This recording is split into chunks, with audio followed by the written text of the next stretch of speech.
In today's video, I'm going to teach you how to add video in Webflow. First, open your Webflow designer and load the project where you want the video to appear. Give the page a moment to render, then click directly on the area where the video should live. You might be selecting a section, a container, or an existing video placeholder. Either way, make sure you see the selection highlight so you know you're editing the right element. When the video input field is available, type or paste your video link into the highlighted box.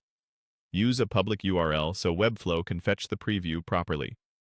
If you're using a platform link, make sure the video is set to be viewable. If it's a direct file, confirm the format is supported. After entering the link, click back on the element to confirm your selection and let the preview load. If the canvas updates with a thumbnail or player frame, you're on track.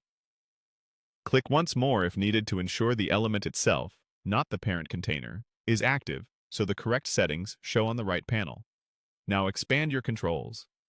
Click Show All Settings in the sidebar to reveal everything in one place.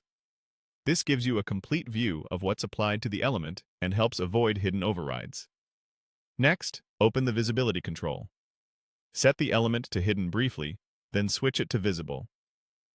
This quick toggle can refresh layout behavior and, most importantly, ensures the element is actually set to show on the page when you publish.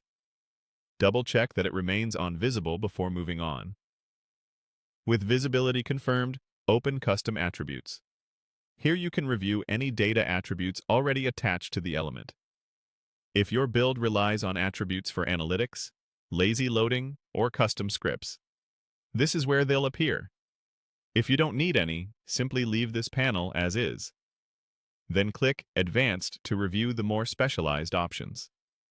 This area is helpful for fine-tuning how the element behaves in edge cases. If everything looks good, avoid unnecessary changes so you keep the setup stable. When you're ready, click Publish at the top right. Wait for the confirmation that your site has been published, then visit the live page to test playback. If the video doesn't appear immediately, refresh the page and verify the link you entered is publicly accessible. That's it. You opened your project, selected the exact spot, added the video link, expanded all settings, verified visibility,